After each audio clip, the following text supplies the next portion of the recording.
Hi there. My audio was working. I just forgot to unmute it. So I am going to blame that on the plastic dragon because that's what he always forgets to do. So it's not my fault. It's his fault because it's through osmosis or being around. It's contagious. That's what it is. It's contagious. Haha. Can you hear me now, though? You can probably hear me now.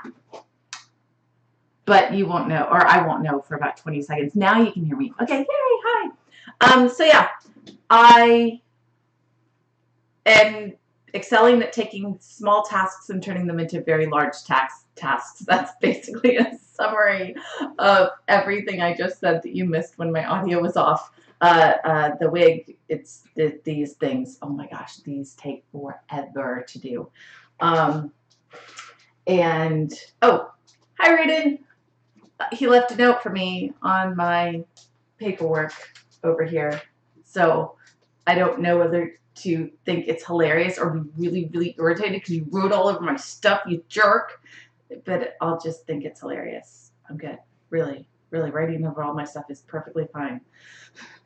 Like, anyway, no, I'm really not mad. So yeah, so I'm maybe a third of the way through this wig. I'm not sure. It's taken, well, no, I'm sorry, a third of the way through this wig, but then I have to add the brown. And, oh, that's what I was going to say. I found this really cool, there's a story behind this. This is really cool yarn that I'm hoping will help fill it out. I want this wig to be very, like, big. And I saw this really beautiful hand spun wool stuff that was very kind of chunky and then thin and chunky and thin, and it was going to be perfect. And then I looked at the price on it and it was $40, and it's because it was hand done and it had bits of silk in it and all sorts of things. So I went up to the person who was working there and I said, do you have this but not for $40? Like a machine did it instead of somebody's hands or something? And so she pointed out some stuff, and it wasn't quite the colors I wanted, but it wasn't bad. I don't know what this is called. Buttercream thick and thin, but it's basically wool and acrylic. It's 52% wool, 48% acrylic, and there's 92 yards of the stuff. And you can see in the big camera, but I'll try to also bring it down here so you can kind of see it. Oh, I can just move it up to the small camera. So yeah, so that's what it looks like. It gets really thick and then it gets really thin. And it's kind of an orange, and I thought it would look really pretty in the wig. I could just tie pieces in to kind of fill it out. And I wanted another color because mainly because it was buy one, get one 75% off. So I went, ooh, I'll do another one too. They didn't have a yellow. I looked for a yellow or a red or a brown. They didn't have any of those things.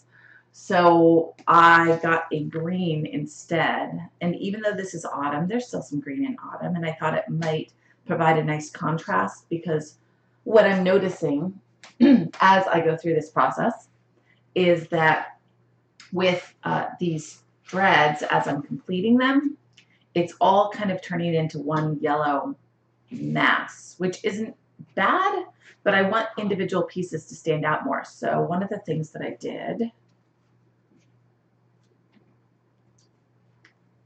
he's frequently drunk in your house. Yes, no, Reardon, I am not encouraging you to write more on my stuff. If it helps, I'm really, really upset about that. So angry, so mad. You shouldn't do that again. Please don't. Hi, Subs. How are you? All right, so here was my concern with these threads. They were all kind of starting to blend together. And I have some that I put other colors into. This one looks crappy. I need to work on it more. But like that one has some red in it. This one has some orange in it. But there's still not a lot of contrast. So I found this, I think I showed it to you last time, this waxed cord. It looks like that. That's green. And I started wrapping some of these just to give it some contrast. And I kind of like how it looks. I don't know how well you can see that up there, but yeah, you can probably see it. So yeah, so I'm not going to wrap every single one, but I'm going to wrap some of them to give it some extra contrast. I also have some other things I can wrap, and I might find more as I explore the hidden places in craft stores. I've just been kind of walking around and looking and seeing what inspires me.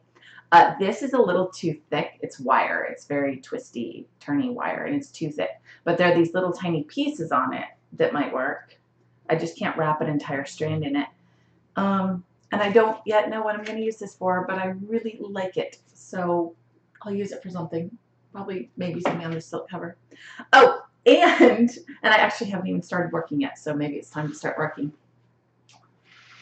Thank you. I don't know what you saw close. Oh, you saw the little wraps on the dreads. Yeah, I think they're cool. I think they're pretty. I'm excited.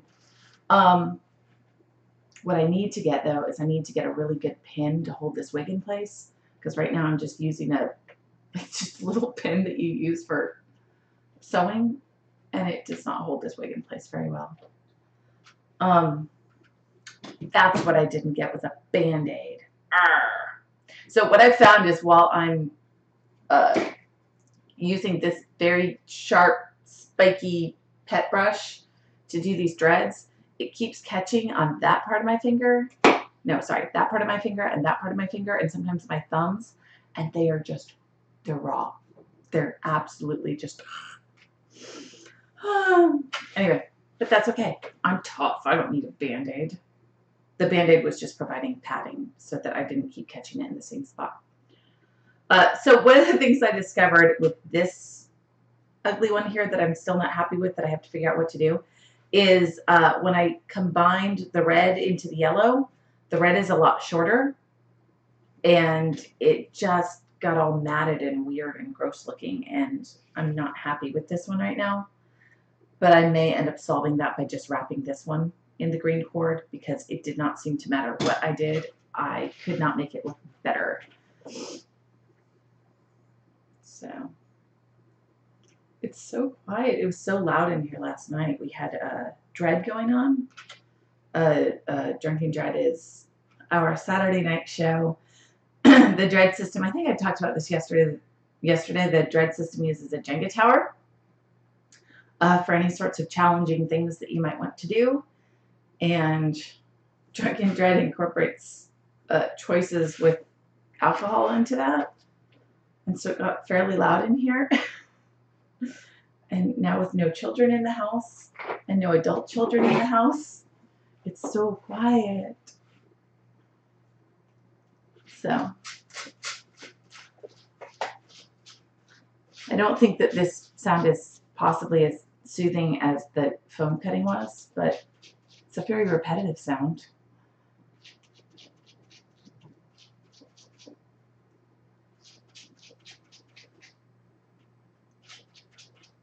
Raw fingers. So anyway, I'm really excited about working those silk covers. I want to work a little bit more on them, but I know that my next step, which actually I might do after this, is to go outside, and the foam is a little more soothing. I agree. I might go outside and spray paint in the cracks and crevices of the other silk cover, and then get all the stuff I missed on this one that's already brown. As I was kind of shaping it and getting it to attach to the silt and all of those wonderful sorts of things, I was also cutting some of the edges on the foam, sometimes where it was a little bit too rough, or trying to make the top layer that I glued to the bottom, I don't know if you can even see that, but make it go together more smoothly, so it didn't look like two pieces glued together. But anyway, in doing that and doing a lot of extra cutting on it, it has lots of paint that got cut off it, so I need to kind of redo bits of that. And this is not working out as well today as it was last time I was doing this. This is those short pieces. It's incorporating the short pieces into the long pieces. If you're doing this on your own, just a suggestion, not that it probably would have changed what I did, having several different lengths of hair. Hi, Suds. Aw, thank you. That was really sweet of you. Oh my gosh. I even have little notifications up there now. Isn't that awesome? I love Streamlabs. Streamlabs is amazing. Subs, you're so cool. Aww. You're so cool that now I don't even remember what it was saying. That's okay. It couldn't have been important. But yeah, so I need to paint in the cracks and crevices of those silk covers. And then I need to do detail work, which I'm actually kind of looking forward to, which is part of why I'm working on the wig, because this just takes a long time and it's grunt work that I just need to get done.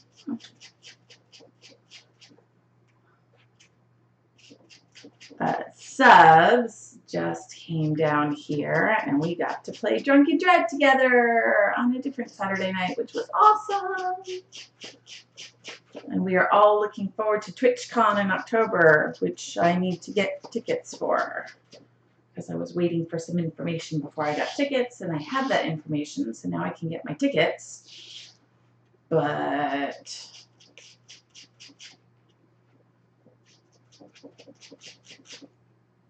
although I think I'm just going to have to do a Saturday, Sunday thing, because it's quite far away, and I have to work that Friday.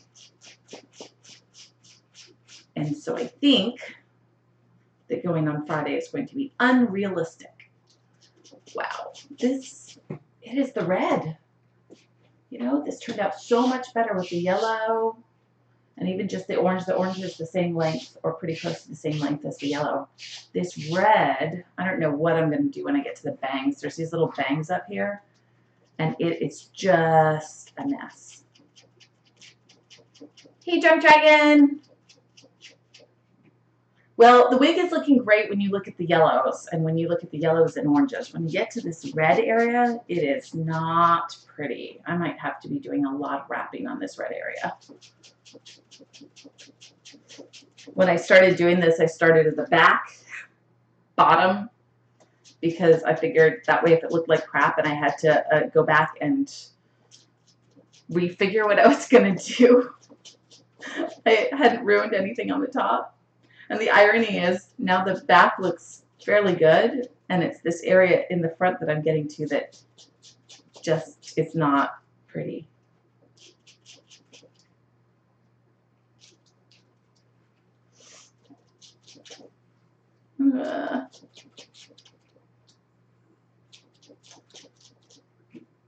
So everybody's talking around here about Halloween Horror Nights and all of those wonderful sorts of events coming up with stilt walkers and scare actors and all that stuff. And I'm nostalgically looking at my days of doing that, because I don't think I could, at least right now, go back and do that. The nights were so late. Oh my gosh. It was fun most of the time, but my goodness, especially when I was still working a full-time job and then doing that as a nighttime gig, it was so hard, because I would leave work at 4, generally at 3, sometime between 3 and 4, and I would drive there and check in between 4 or 5, depending on when my call time was.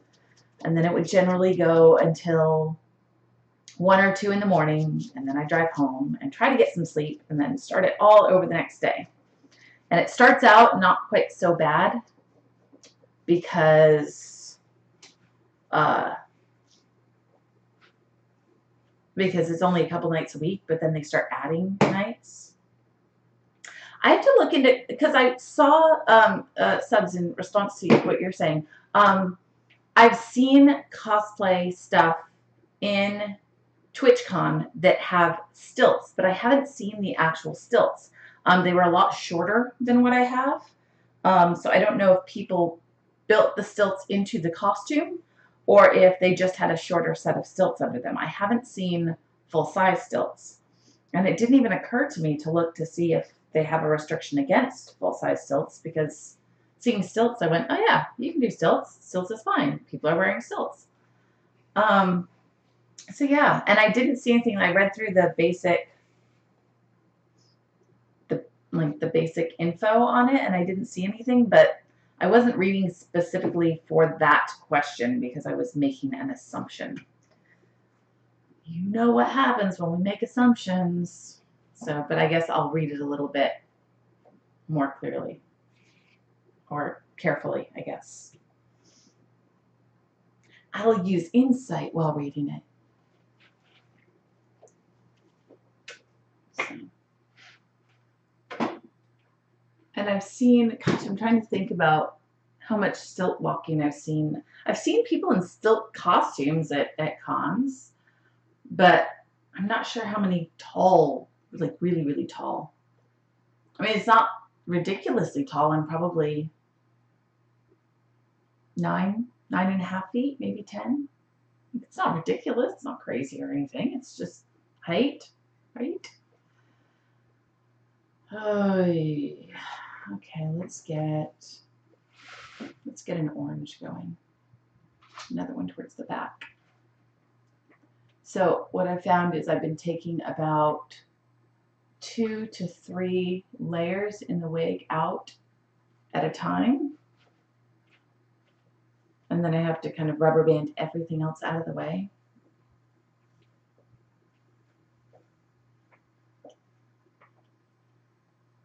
Yeah, that should work. Okay. My friend Tim was saying yesterday, I think he put this up in the common room, or somebody put it in the common room, that, oh gosh, what was the quote? I have to look up the quote because I can't even remember. And it was funny, I guess. I don't know. It basically out of it, I just said I was going to have to mention the happy little dreads instead of the happy little trees today. So I've got my happy little dreads. It's funny when you're like looking for something and then you can't actually find what you were looking for. And for those of you who are on our Discord, which I guess most people who are on right now are on our Discord, if you haven't been to our common room yet after last night's Drunken Dread game, it's hard to find much other than lots and lots and lots of pictures of Reardon. It got very interesting. Oh, that's what it was. She's like a girl costume Bob Ross, which I will take as a compliment because I love Bob Ross. Bob Ross is amazing. Is. Yes, I have spoken. Oh, there you go. You put it up. Happy little dreads. I'm just going to put a happy little dread over here and a happy little dread over there.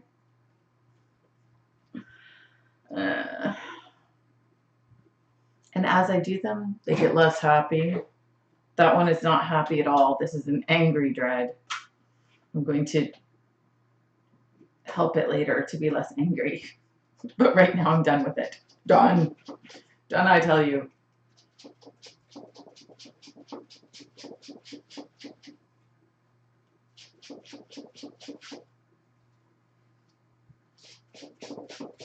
Halloween was really interesting working there as a character and a stilt walker, because people were there working on Halloween, like Halloween Horror Nights, for so many different reasons. Since you almost ended up with camps of people there.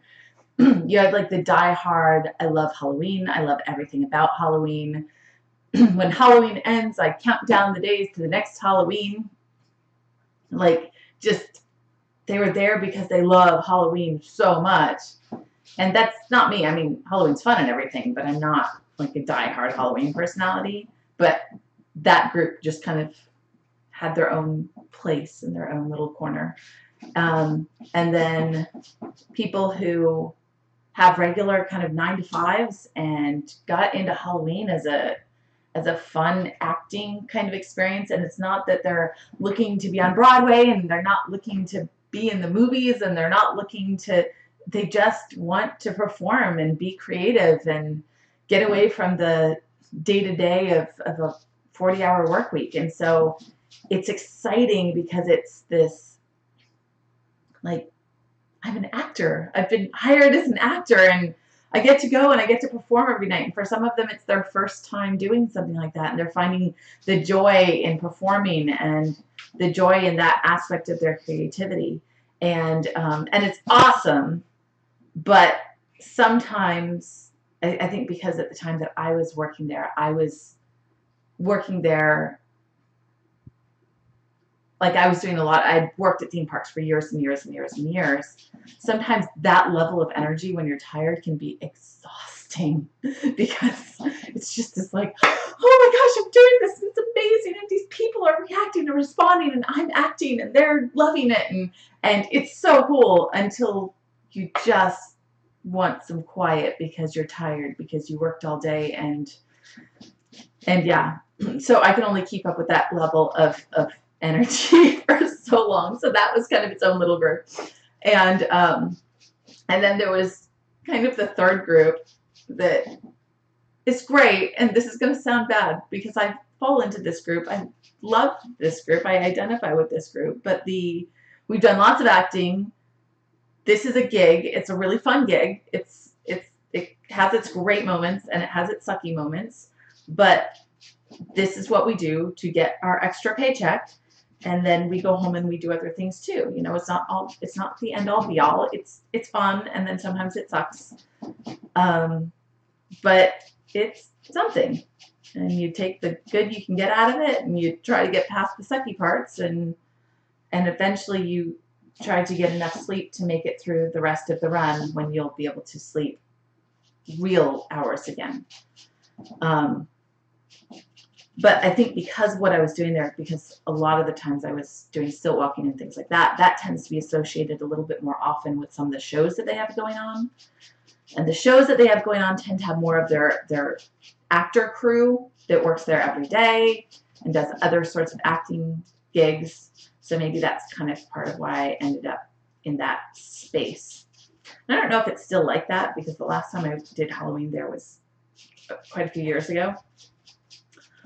Because I just haven't had time and I need sleep more than I did when I was working there. No, I still needed sleep then. I just decided not to get it.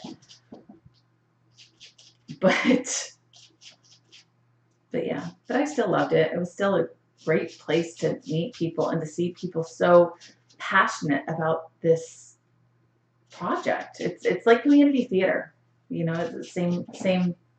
I don't mean to call it the same thing as community theater, but it's that same sort of energy. It's a group of people coming together to make this project happen and to make it the best it can be. Sometimes with limited resources, sometimes with a limited budget, sometimes with limited experience or limitations based on, in that case, guests who are sometimes getting out of control and having to put your own sense of personal safety first.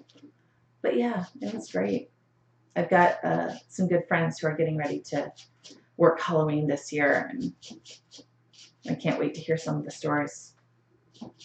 Hopefully all good stories. I have a friend that broke his, I think he broke his finger really badly working one of those events because someone was stupid and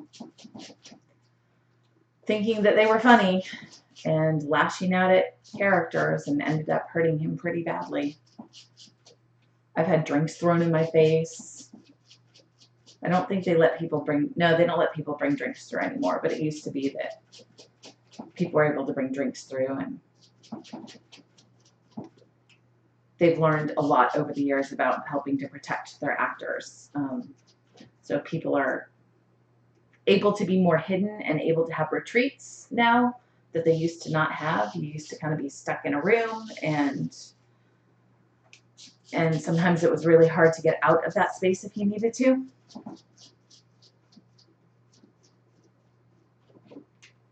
That's one of the reasons that I liked, when I had to perform on the ground, I liked being on the streets better than in the houses because I felt like I had more control if I needed to get out of a bad situation. But I preferred stilts. I could see what was going on around me. And generally, there are exceptions to this, but generally stilts aren't in the houses anyway. So if you're on stilts, you're in the streets. Quite often we were associated with some sort of a show. The Terror Queen one I was talking about, that was associated with a show. So I worked the most fun aspect of that show the year that I did stilts for it. The stilts was really fun.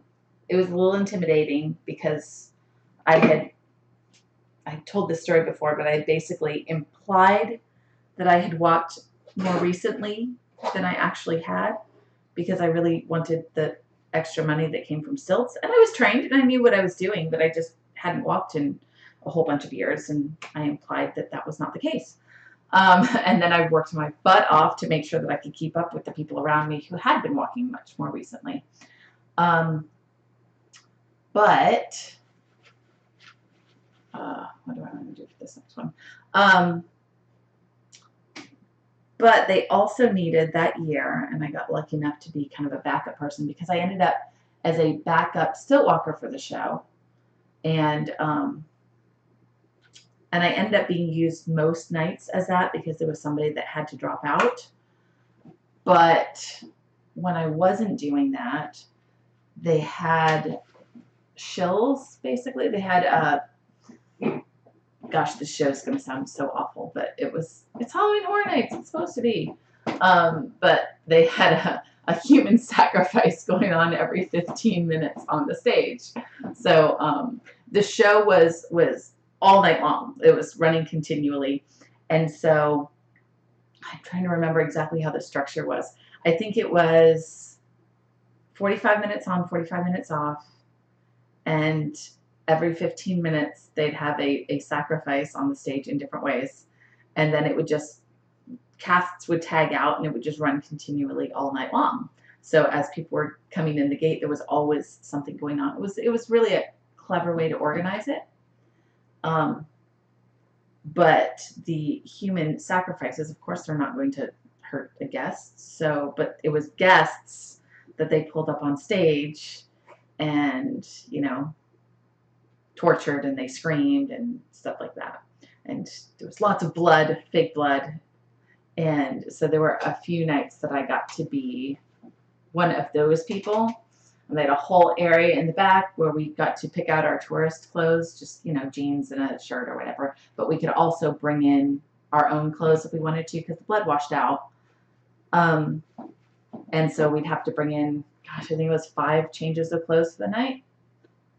And we'd go out and just be part of the audience, and we'd get picked and we'd scream, and there was blood everywhere, and it was really dark.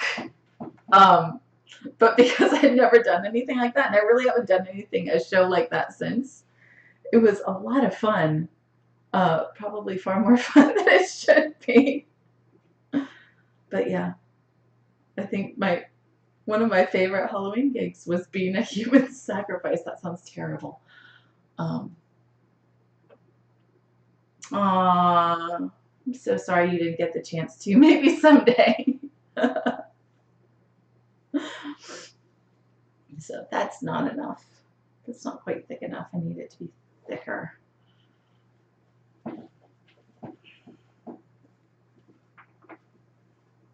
I need to take a brush to this wig. It's starting to get a little bit tangled, which is funny because the whole point is that I'm tangling it, but it's getting harder to untangle the silky parts when I'm trying to get enough to do the next dread.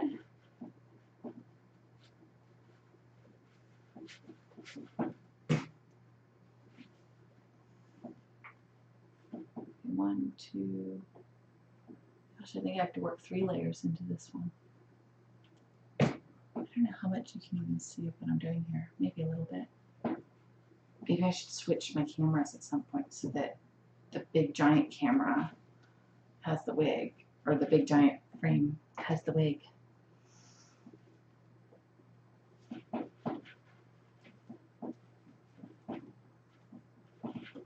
Is it bad that one of my least favorite parts of Halloween, one of my least favorite characters was being this, I was dressed all in black and being this, I don't know, demoness kind of person who was just yelling at people and saying horrible things to people. But I loved being the human sacrifice. Probably says something weird about me. Probably actually says that I don't like yelling at people, but I don't mind pretending, like acting through this crazy stuff on my own, because it doesn't really bother anybody else. If they don't want to watch, they can walk away, and they probably shouldn't be at Halloween in the first place. So, but it was fun. Still not worth going back and not getting sleep again. maybe I'll feel differently when, no, I don't think I will. After kids and after going through years of not feeling like you get enough sleep at night, I feel like the last thing I want to do is set myself up for more of that. Find other things to do that don't require having to stay up all hours of the night. So what I found is getting these started is the hardest part. It's that little initial part right at the top where you're trying to get it to spiral together a little bit. This is where I keep catching my fingers the worst. This is moving up against the table, which is really loud. I'm going to try not to. I switched the wig head thing over to this little TV tray today, which you can't really, yeah, you can see in that picture, because it kept popping off this plastic table. Plus I had it all set up because I was working on it in front of the TV, and I figured this way I don't have to take it all down. But it's not the most stable little TV tray, so it shakes around a lot, which is fine for what I'm doing, but it's a little bit noisy, and so I'm worried that the audio isn't great. You're just hearing table shaking.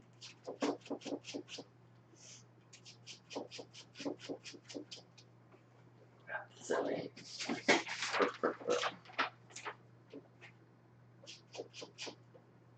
Yeah, I guess that, yeah, I didn't just do stilt walking. Actually, I did very little stilt walking at Universal compared to all the other jobs I did. I did a lot of stuff in entertainment there for years and years and years.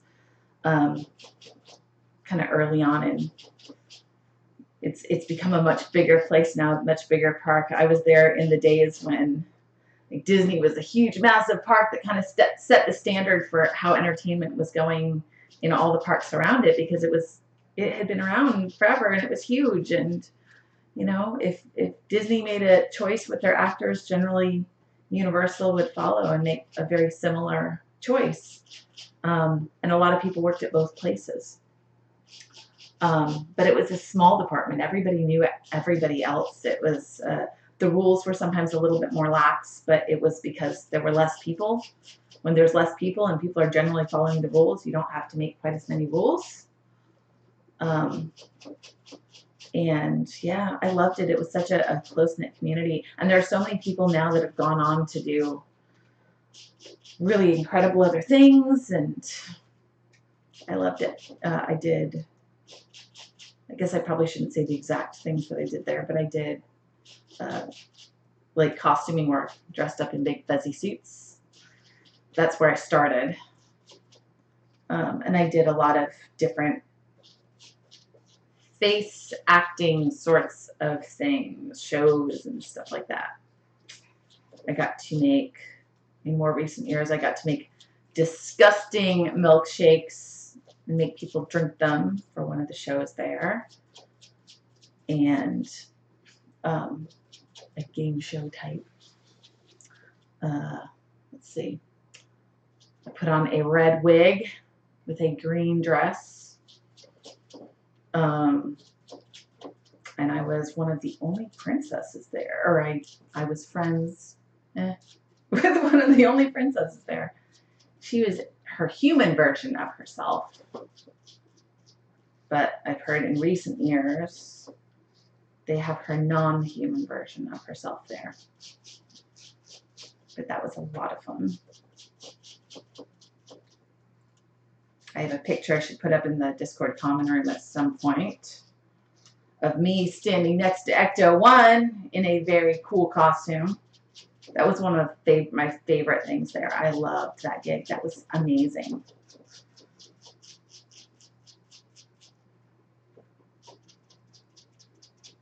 You are past the party of your life when you don't care about sleep. Well, I always cared about sleep, but because I wanted to sleep because sleep was good, but I don't know if I ever got to a party time in my life because I was working pretty early on.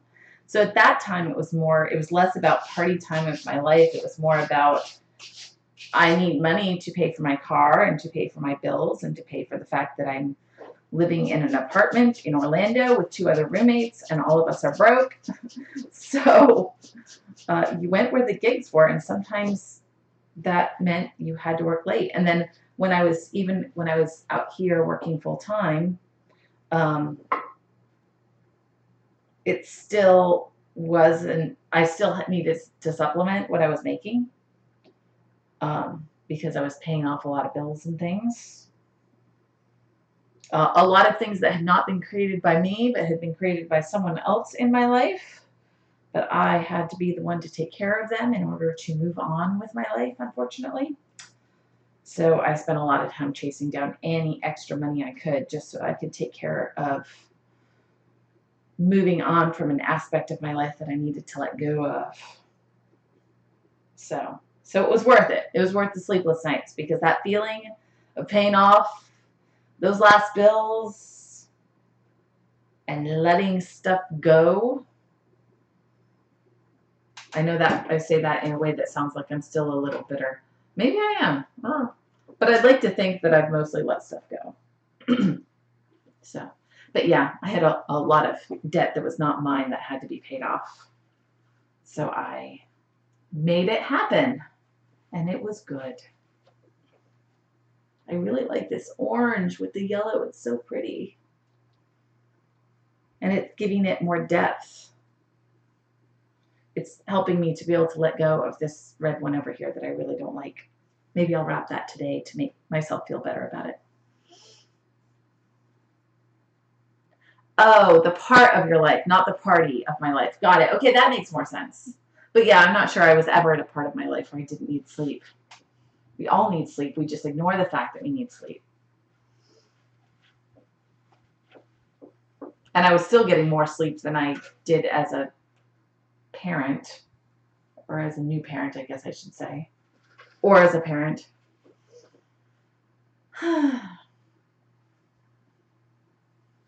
So my mom came over the other night to watch the kids, and I showed her how I was doing these, and I said, if you want to do one, go ahead.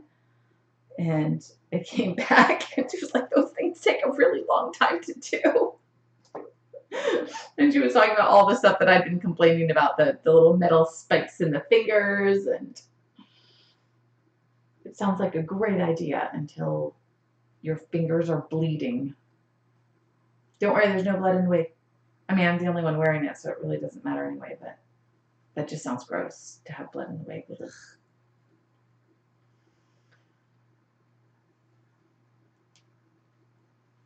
All right. At least I'm to the point where I have enough dreads. I mean, I could count them. It's not that I can't, but I have enough that I can't just look down and go, wow, I only have 5. Ooh, I only have 6. There's enough now that I would actually have to take the time to count them. So that's good.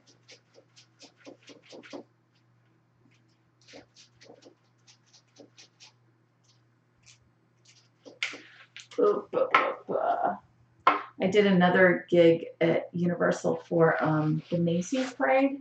They bring the Macy's balloons down every year. Wow, this one just does not want to stay in place. And I did this really fun thing. I'm not, in any sense of the word, like an amazing roller skater or anything, but I got offered a gig because I can stay upright, where I was roller skating, just quads, not rollerblading or anything, but roller skating for something. I don't even remember what the character was or what the costume was, but it was a lot of fun.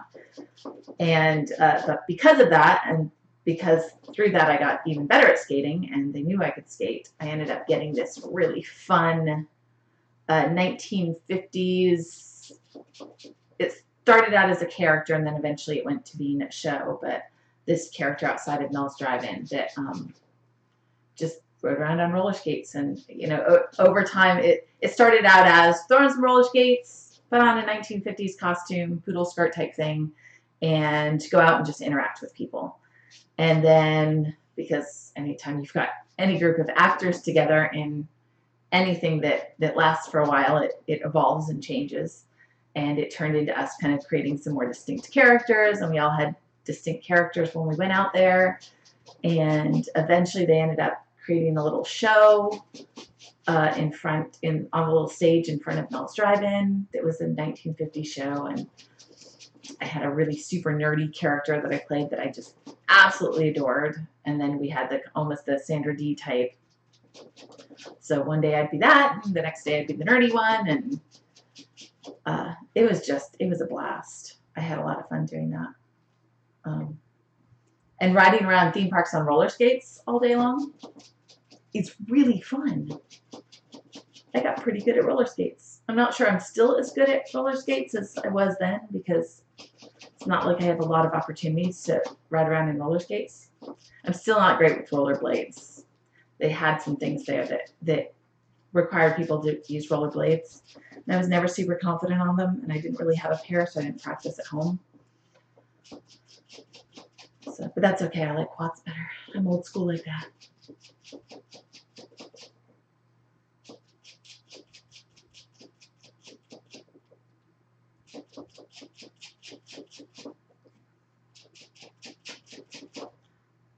So I was worried when I started this about I was thinking I was going to have to figure out a way to seal them at the bottom and to kind of tame them down, because I couldn't heat seal them and all these different things. And at some point when I was doing these, I realized that essentially I'm just putting tons and tons and tons of knots in here. They may not look the prettiest, but when you put tons and tons and tons of knots in hair, those knots aren't going to come out. It's not like they're going to unravel. I couldn't take these knots out if I tried.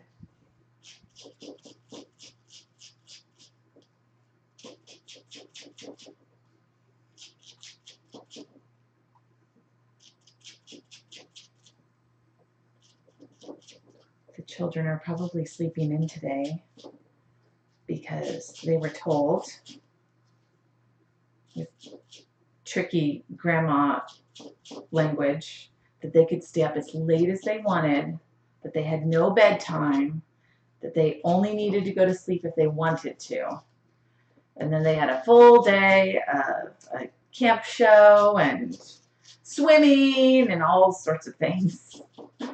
So I don't know how late. I mean, I know they stayed up late, but I don't know how late. Gives me a little bit of extra time today. I have a quiet house before I go get them. But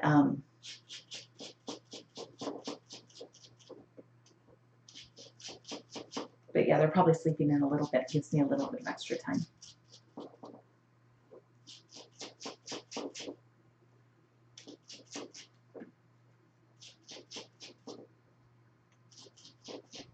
Been trying to think through other stilt gigs I've done. I've done so many over the years that I'm trying to think of kind of interesting stories from some of them. But I forget sometimes what I've done. There's a random... I've done stilts for a couple of shows that were just normal community theater types of shows that do not have a stilt walker in them, but stilts got added for one reason or another. For example, Nonsense, which, for anybody who is familiar with Nonsense, absolutely does not have a stilt walker in it.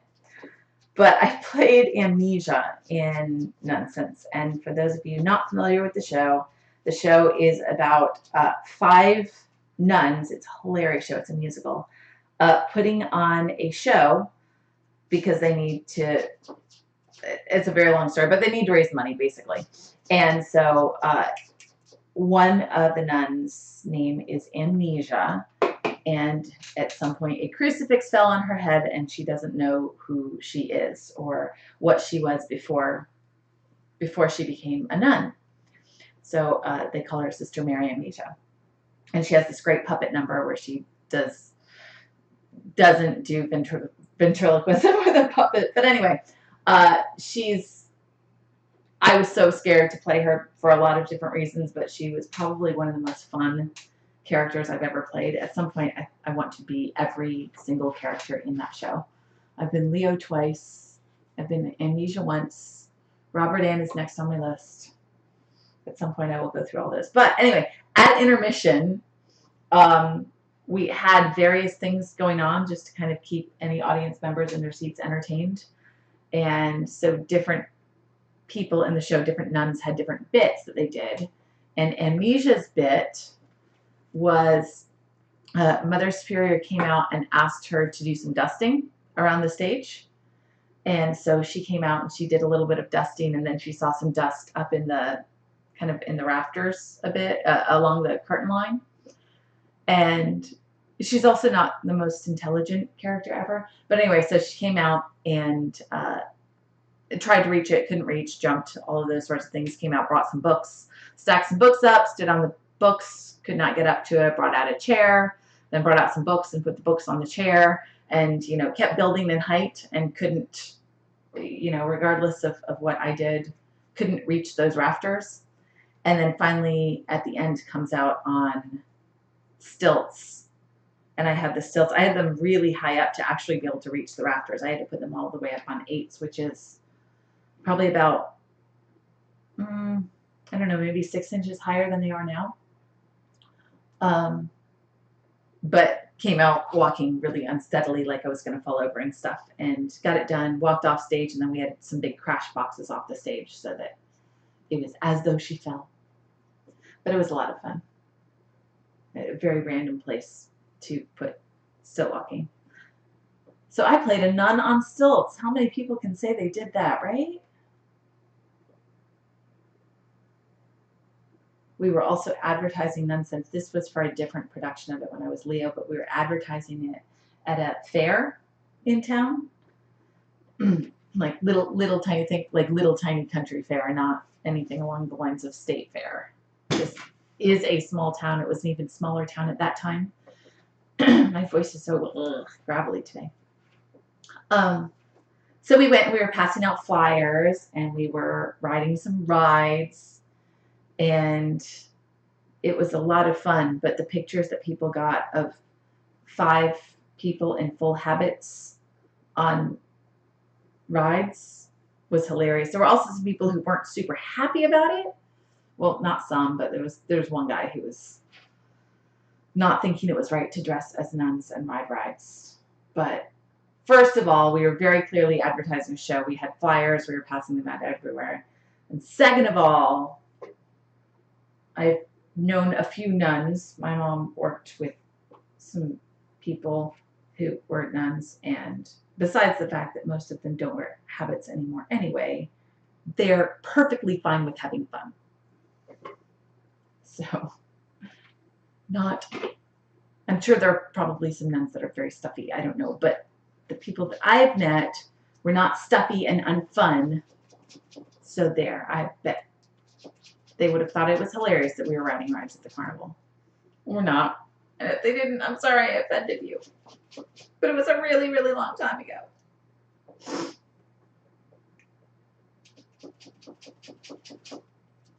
So the difficulty with me doing this at this time of day is because I'm on the East Coast, so many people are still asleep. Even on the East Coast, people are asleep. I'm talking about West Coast, but even here, people that don't have to get up earlier. Although by now it's 11:36 here. People on the East Coast should be up. It's lunchtime, almost. Wake up.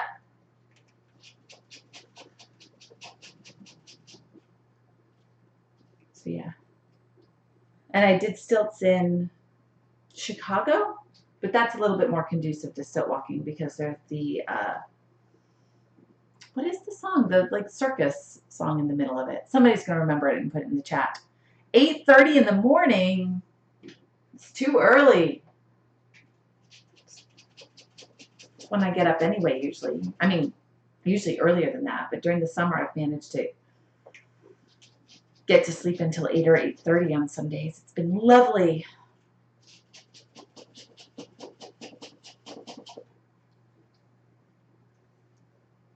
So I'm going to totally think of that song in Chicago later. Razzle Dazzle, that's the song. So yeah, Razzle Dazzle lends itself to having the stilt walker or two. So that was fun. There are probably others too that I've forgotten.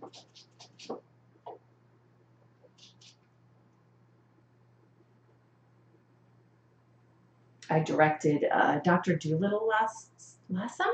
Was it last summer? Well, I think.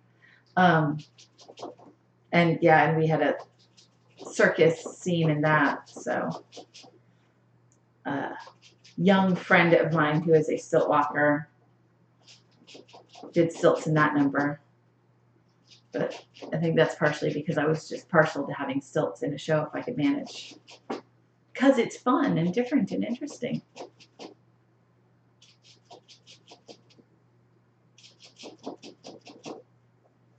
I was going to cut off some of those brown strands and maybe try to incorporate them into some of the yellow and orange and red. But I'm nervous about doing that because I don't quite know how I'm going to attach them. I'm thinking I might have to sew them in first, but I don't know how well they'll hold. So I've just been avoiding the process by continuing to dread the wig part that's already attached. But I'm feeling a lot better about this process after switching back to the orange and the yellow. I'm still looking over at that red one that looks awful, and it's bugging me.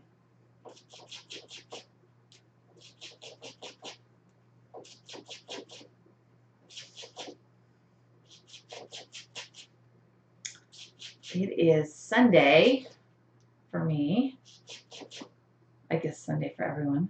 It's Sunday, which is kind of a chill day. I really actually should be getting some other work, like work done that has nothing to do with costumes. But I'm kind of on a roll with this. I don't like stopping projects midway. And I really want to work.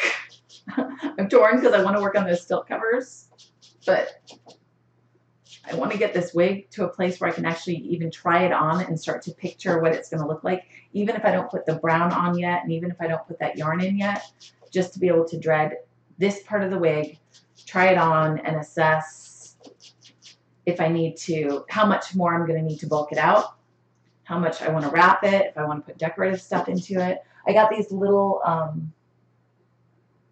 I don't remember what I was going to say, but yeah, I got, I got these little leaves that I thought I could wind into this too somewhere. The only problem is they're autumn leaves, so they're oranges and yellows, which is good, but I don't want to waste them when they're not going to be seen. So I need to figure out how to incorporate them into the wig so they look natural, but so they don't just match with the hair and just make it look like scruffier hair if you can't actually see the wigs. How many streaming hours do you have left to make this official? I'm not sure. I need to count. I know the first one was about 2 hours, and the second one was about an hour and a half, I think.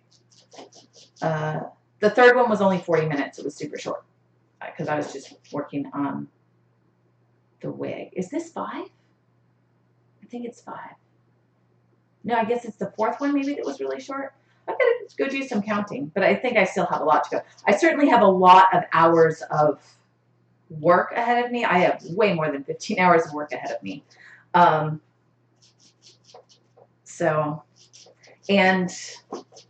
yeah, I don't know. I have to figure out what to stream and what not to stream. Because obviously I'm not going to stream every single bit of making this wig because that's ridiculous. Because it's just going to take a while. This will probably be my last stream with the yellow and red and orange wig, with doing yellow and orange and red dreads.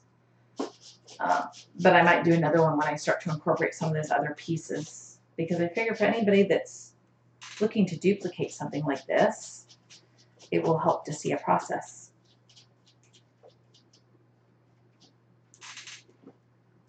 So, yeah, I'm going to have no problem hitting the hours mark because there's just a lot to do.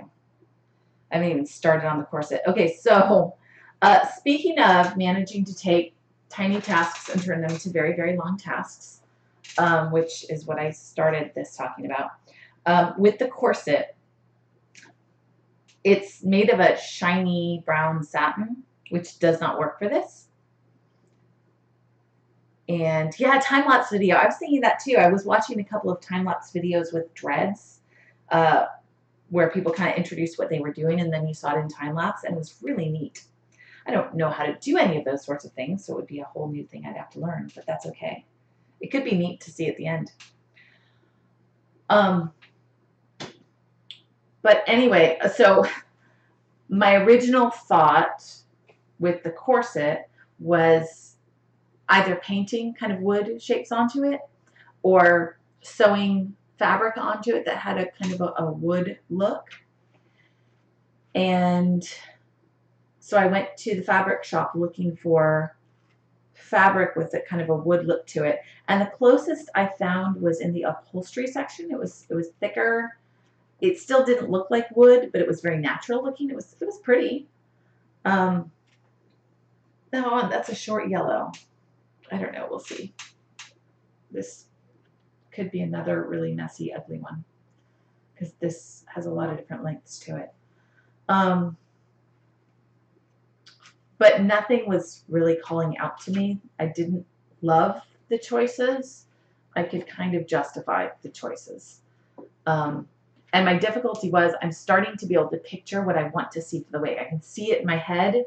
Now I just have to make it happen. I can see the stilt covers in my head. Now I have to just make it happen, and I'm really close.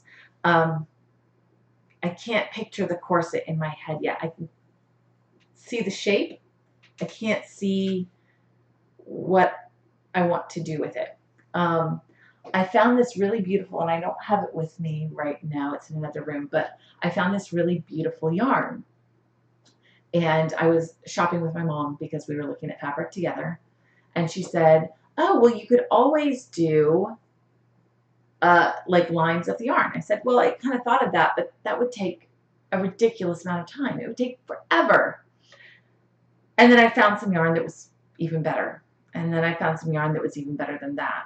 And it started to turn into something that I considered just taking fabric glue and gluing down yarn over the fabric in a wood pattern and doing some swirls for knots. And so I bought the yarn because, once again, it was buy one, get one 75% off. So that was a really good deal, which it didn't turn out to be because that yarn was already on sale, but that's a whole nother story.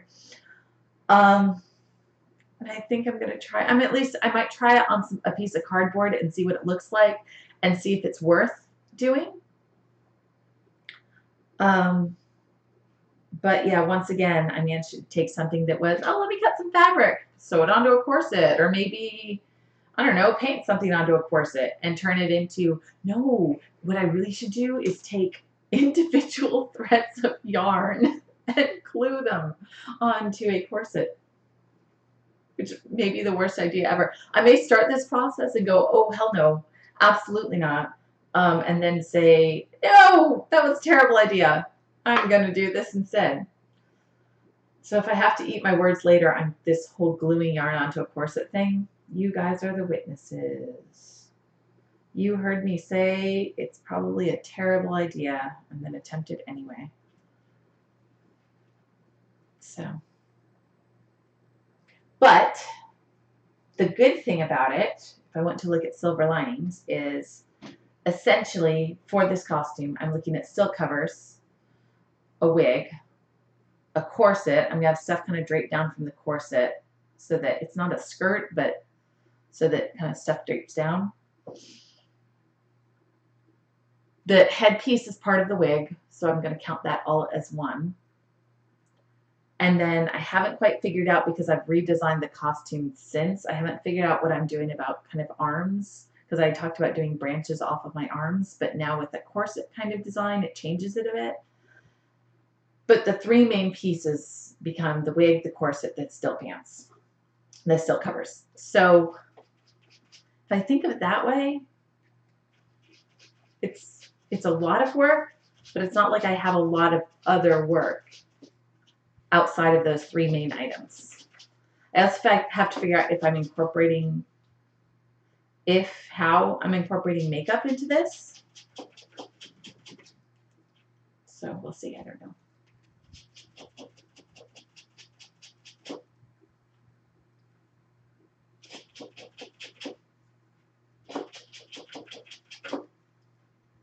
Like I said, it's getting this started.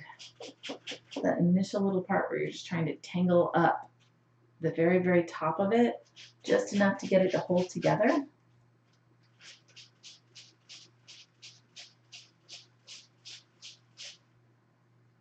Can you hear that? Gonna stilt through the bar crawl.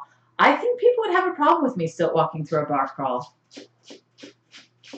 I could do it very easily. I'd probably have to not partake quite as much.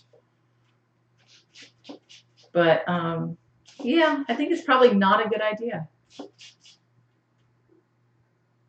I've dealt with plenty of drunk people and stilts, not on stilts. That would be bad.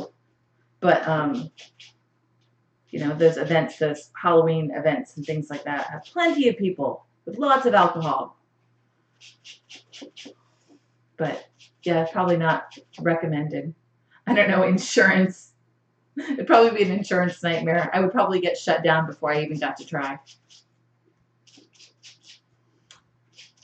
I did a bar crawl. Let me see. I did one with my sister in Dublin. She and I went backpacking for 30 days in Europe.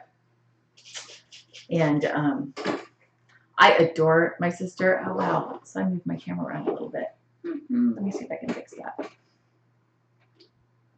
There we go. That's better.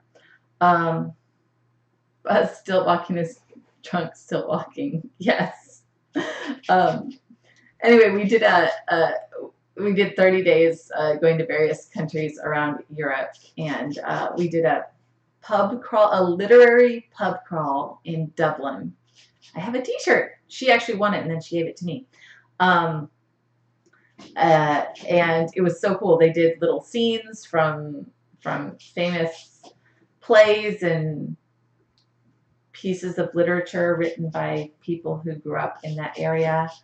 And we went to like 5 different pubs. And then there was a trivia contest at the end, and she won it because she was probably paying better attention than I was. And it was a lot of fun. Drunk Dragon and I did a similar pub crawl when we went to Europe. But it wasn't a literary, it was just a go to different pubs and get drunk crawl. So, and we ended up, I think, leaving maybe halfway through because we went to a couple of pubs. It was kind of cool, but it was so busy and so crowded. And there was this cool little square that we found with desserts where we could just sit and get a drink and have yummy desserts. And we just ended up leaving the pub crawl early and just making our own event. So it was a lot of fun.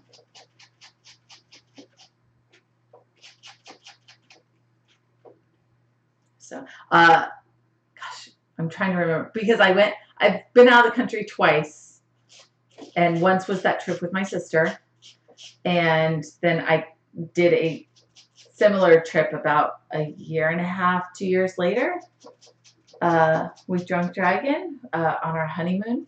We did a 30-day tour around, I think it was 7 countries in Europe.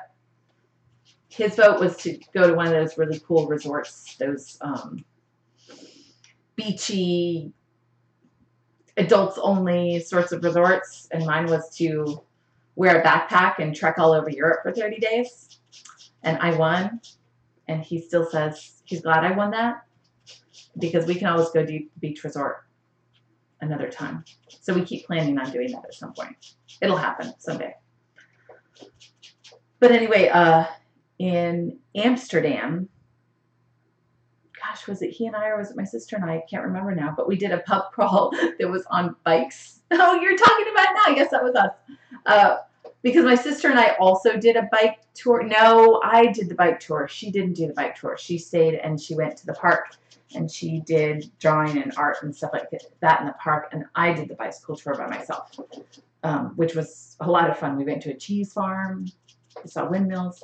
But anyway, Drunk Dragon and I also did a bike tour there, but it was a bike tour. It wasn't a pub crawl bike tour, but it was a bike tour that stopped at a pub about halfway through. And I will tell you, it is scary enough riding a bicycle in Amsterdam, where everybody rides bicycles and they're fast and they know what they're doing, and traffic is crazy and roads are narrow. It is so scary. But doing a bike tour where you stop at a pub halfway through and have some beers and then finish your bike tour, there are things that I noticed that happened in some of these other countries that I think would never, ever happen in the United States because people would just get sued. It would just be awful. There was a ropes course thing in Switzerland that was like that there's no way they could get away with it here. People would fall and they would die, and then the company would get blamed, even though the people weren't following directions. And yeah, and it would be awful. But yeah,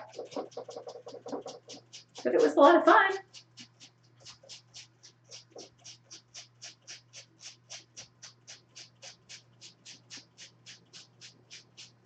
Once again, I'm starting to think it's the, I don't know, maybe when I get to the full length pieces of red, it'll be different. But it's every time I incorporate this red into the dread, it just looks cruddy. And I've not figured out why. And I don't want to just wrap all the red ones.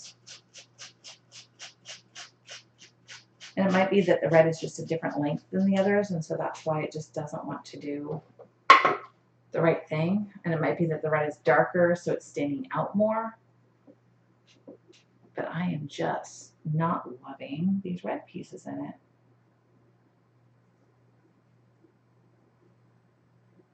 And I don't really want to put hairspray into it because I'm afraid it's going to get too flaky.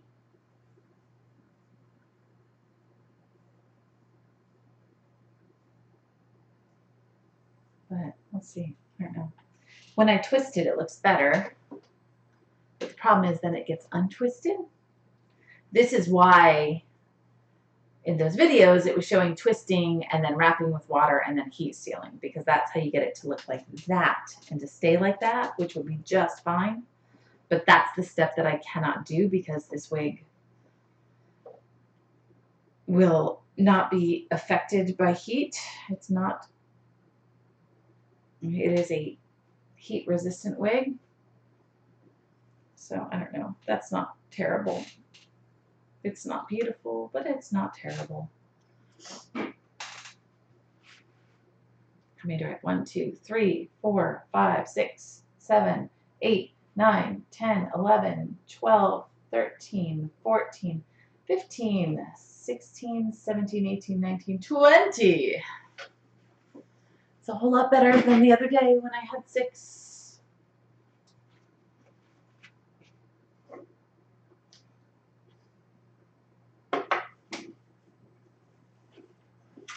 Anyway, it's going to be a bit chilly. Ooh, it is going to be a bit chilly.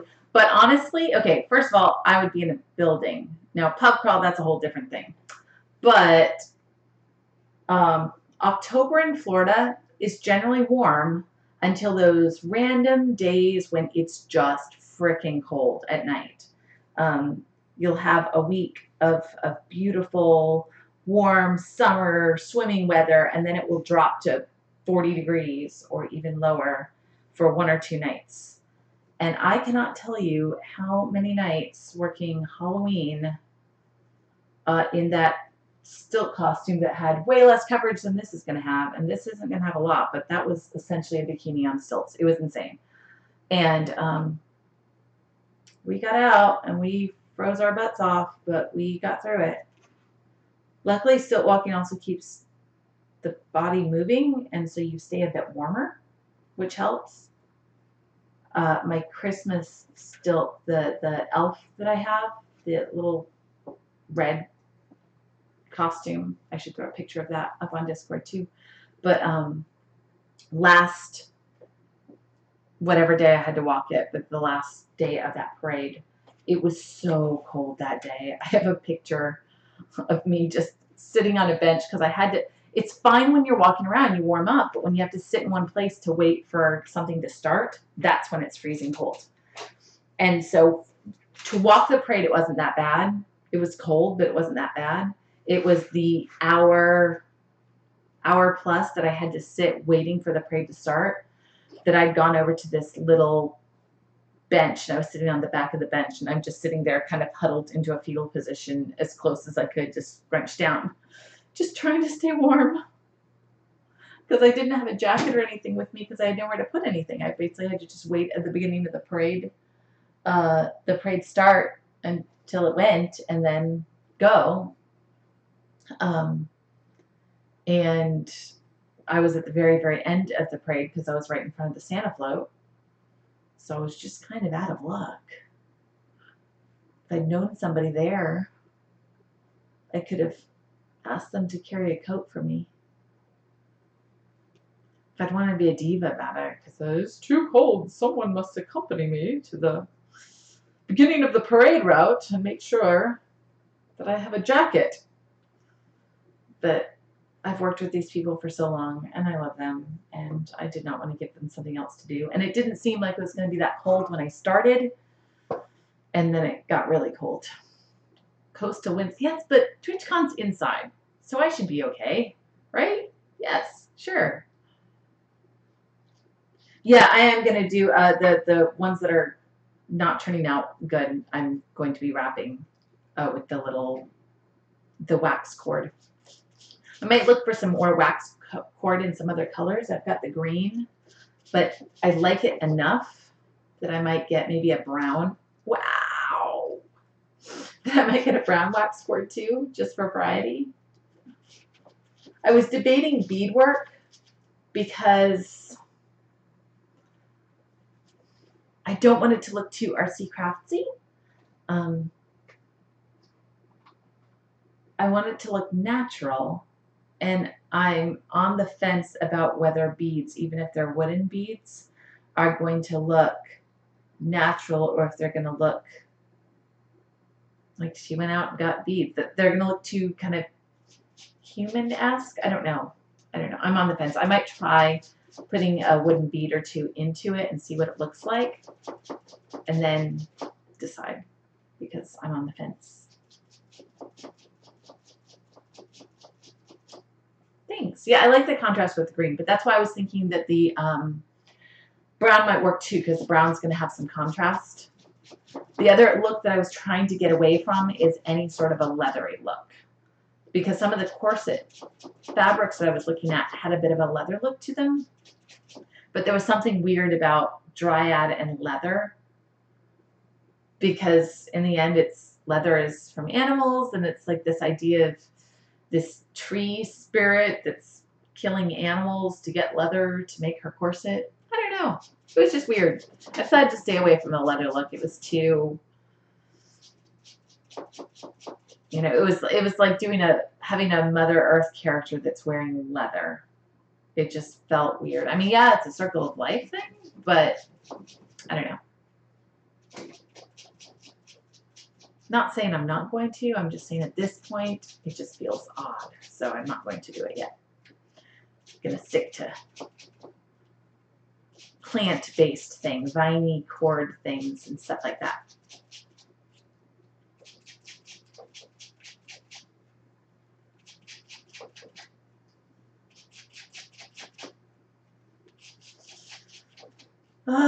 Tomorrow is Chosen Family. Actually, tomorrow morning I need to get up and I need to go to work and get stuff done. But after that, in the evening, I've got Chosen Family, which is, if you're watching on YouTube, on Plaster Dragon, we have a lot of RPG games and things that we do, and we've got D&D on Monday nights, and I'm in, oh, there is a piece of metal that just popped out of that brush.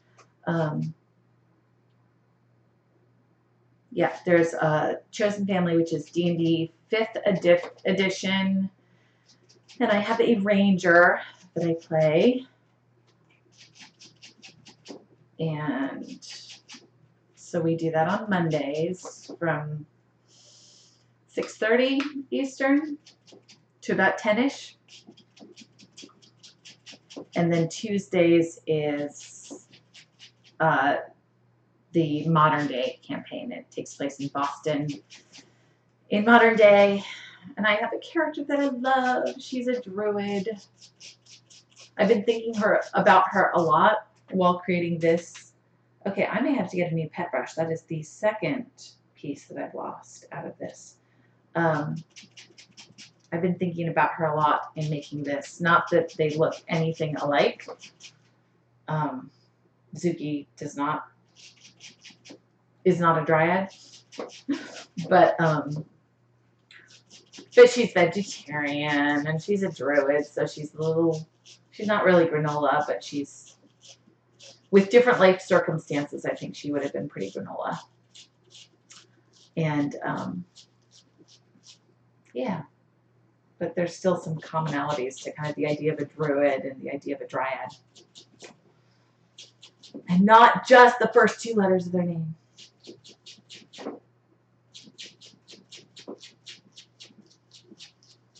So, but I really look forward to Tuesdays. We've got a really amazing, fun, I want to say cast of people. I mean, it's a party. It is a party, but yeah, it's a great group of people. There's something to be said for this community through internet and things like that of people that can be brought together from so many different places. That I've got friends that I've never met in person that live so far away, but they're my friends. When I think about my friends, I consider them friends, and there's just something really beautiful about that. I'm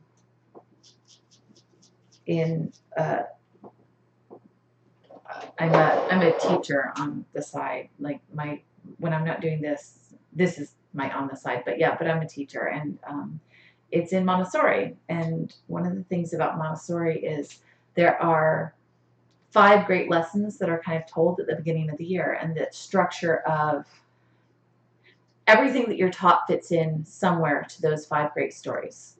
So the very first story is the story of the universe. It's kind of the coming of the universe, the beginnings of the universe. It combines, it has aspects of Big Bang and aspects of creation and aspects of lots of other mythology. It is more science-based, which I like, but it leaves room for understanding that lots of people have had lots of different beliefs about where the universe came from over time, because then we get to talking about like Native American creation stories and stuff like that, which is neat. But anyway, that's the first one. And then the second one is the story of the coming of life, which is, about the earliest life on Earth and kind of the timeline of that.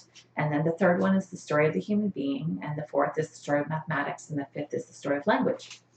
And one of the things that I love about the story of the human being, which I've kind of adapted over the years because there were things that I loved about it and things that I did not love about it. But the idea that one of the unique gifts of the human is that we can care about and empathize with people who live far away, people that we haven't even met, through writing and through, other developments, things like that. We can feel like we know somebody that's far, far away from us. And that's something that kind of separates us as humans. And I think that a big part of that has been through internet and things like this, where we've got communities of people through Discord and through Twitch and this sort of thing that can get to know each other, can call each other friends when they've never even met. Something beautiful about that.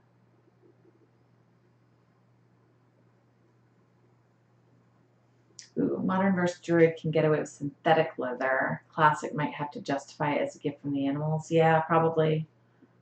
Zuki has a leather corset type thing underneath her sweatshirt, but I've never really defined whether it's leather or whether it's a pleather. But honestly, if she bought it super cheap at a thrift shop, it would probably be like a synthetic, because even a thrift shop with a beautiful, like, real leather corset comes in, they're probably going to charge a bit more for it, and Zuki does not have any money. I was going to say doesn't have a lot of money, but she has $13.50 to her name.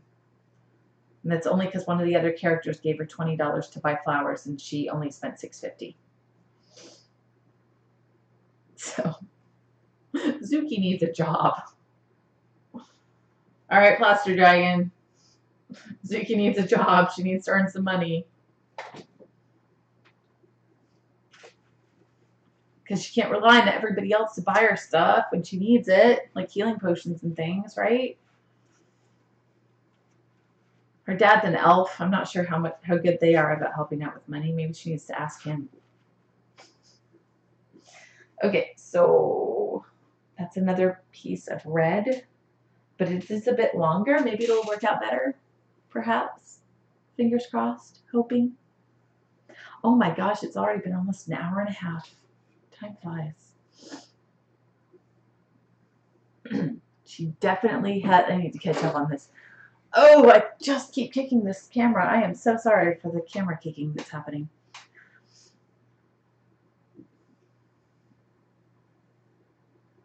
She may have found it conveniently laying in there. No, she did. She bought it at a thrift shop. She had money at some point. She's gotten money here and there over the years. She just currently doesn't have any money right now.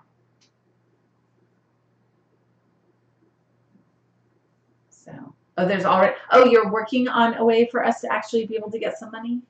That would be helpful. We went to a shop the other day, and the prices of some of the items were thousands of dollars, and we don't have a way to get thousands of dollars right now. So we're going to need to get creative. Reggie is looking for a personal assistant. Zuki would be the worst personal assistant for Reggie. Reggie would kill her. He'd at least yell at her a whole lot. Absolutely. It would be terrible. But yeah, go ahead, Drunk Dragon. Go ahead and offer for Zuki to be Reggie's personal assistant. She will say yes because she wants the money, and then he will fire her within a week or a few days or immediately.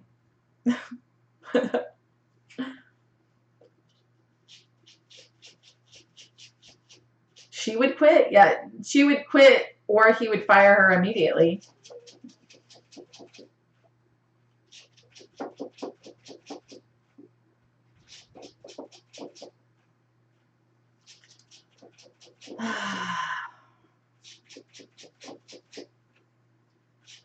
You know, I feel like I've gotten quite a few of these done today. There's so many. There's so much to go. Boy, I hope this looks good when it's done. Isn't that awful when you work on a project and then you finish the project and go, wow, that was kind of a waste of time. I mean, I don't think this is a waste of time, but these are the worries I have. This is the paranoia sometimes. The, oh my gosh, I'm really hoping I'm not doing all of this for nothing. I mean, it will be a costume at the end, and it is a costume that I can use, and I will use. There are lots of opportunities to use stuff like this. But it's more about the look. Like that I hope that the dreads look amazing when I'm done, rather than looking crappy. And me putting in a lot of work when I should have just left it a long flowing wig. Even though I don't believe that, I think that this is the look she needs to have. This is what we're going for.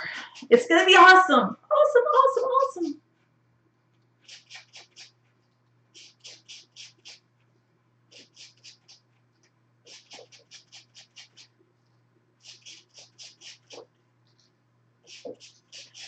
Although I may take a break after this one and wrap some of these because my fingers really, really hurt right now. My hands were super sore for a couple of days just from like the constant squeezing and like just holding the pieces. It's just different muscles. Well, and also spray painting. It sounds stupid, but spray painting the crevices of that silk cover. So I went through 3 cans of spray paint. Those weird little tasks that you don't think of as being hard on muscles, but they are.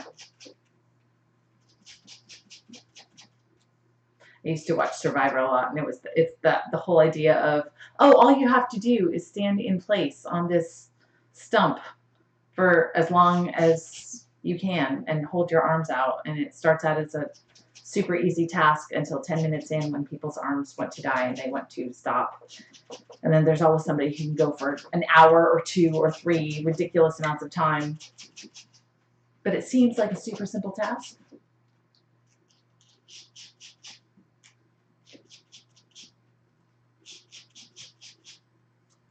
You have something cooking for her, like Zuki-wise? Like you have a job for her? Or a way to get money? It'd be really lovely not to have to be reliant on other characters for money. That's really annoying to her, you realize. Has nothing to do with the fact that I would be annoyed. I'm not really good about relying on other people for stuff. Not that I don't trust people. I trust people.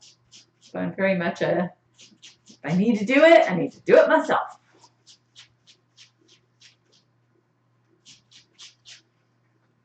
Yeah, okay, so I'm starting to think that it's the red because this one was a better length and it's just not turning out as pretty as that last one did.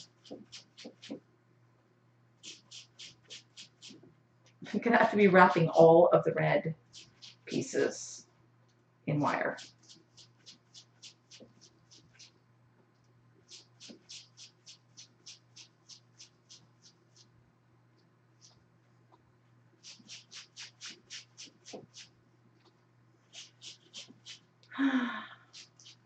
She is fiercely independent, yes, and she's not good about asking others for help.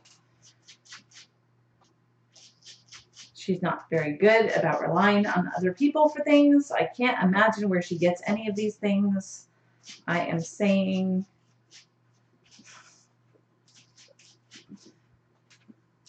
because I do realize where she gets them.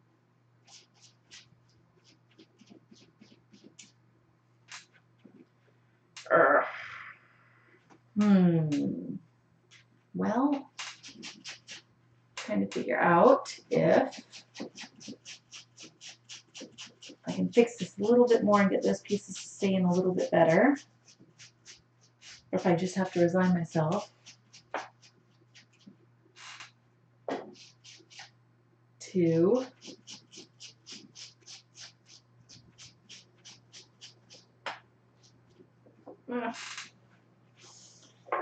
we'll see.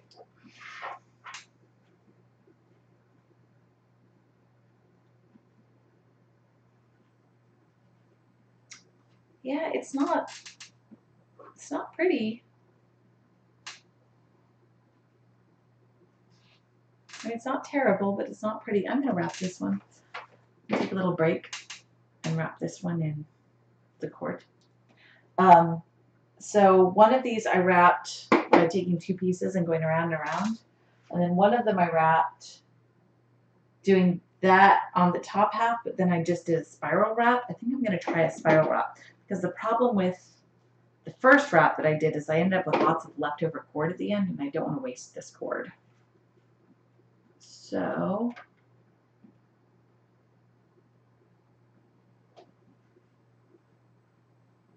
and I tied it through. Come on.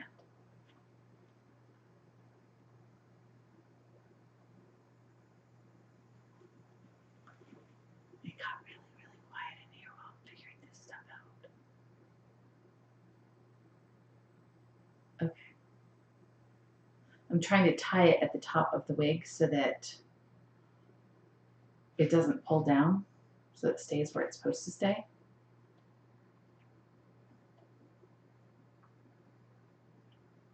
I need music in here. I didn't feel like on other days I needed music, but today I feel like I need music.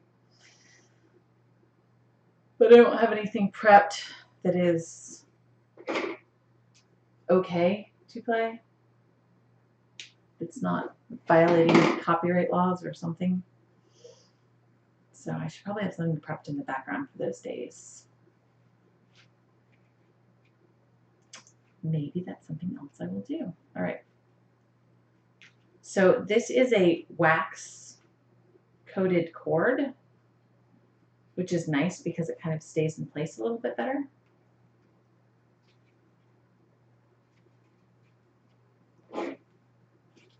Smell that. Okay. I mean, I've still got pieces sticking out, which isn't great, but it is kind of helping it to stay in place just a little bit better. And I do like the look. It's kind of this wild, jungly, braided without braiding kind of look. Because originally I was going to do some dreads and some braids. And then I got away from the braid look because it was too neat. I wanted it to have a wild, messy look.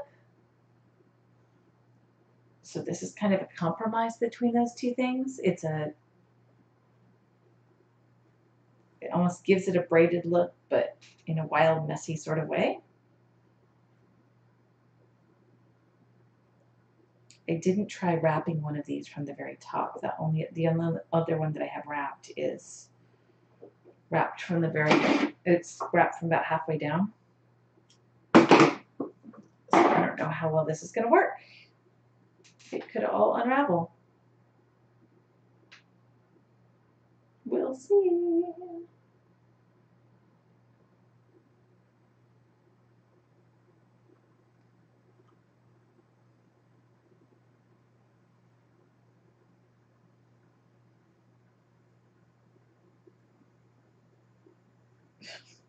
It's tangling with the hair. It's not wanting to pull closed. Urgh. Yes, I'm growling at wax cord right now. Apparently it's what I do. All right.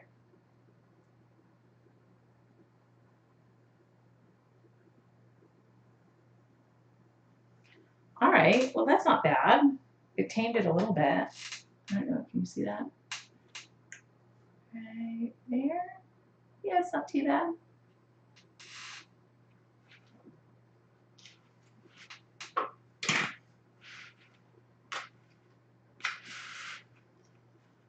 Well, that's where we're going. That's what I've got so far. It's coming along.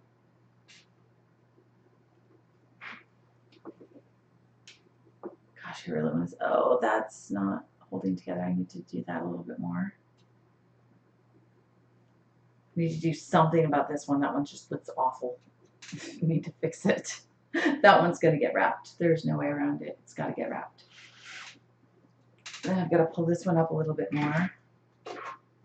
Sometimes I think it's really, really well, like it's really together, and then I realize later as bits and pieces loosen that I missed a spot and I didn't pull it together as well as I should have or could have.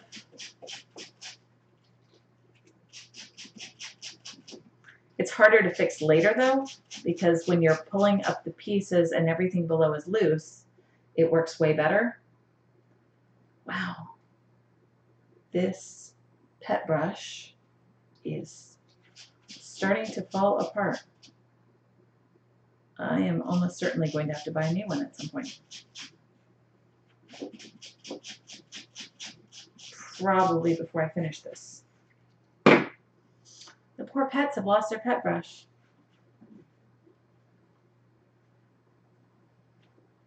All right, I'm going to take the really, really yucky one that I don't like here. There's two of them I'm not thrilled about, but I'll take this one and I will wrap this one. And that will hopefully help. And it will give me a break from all of these dreads.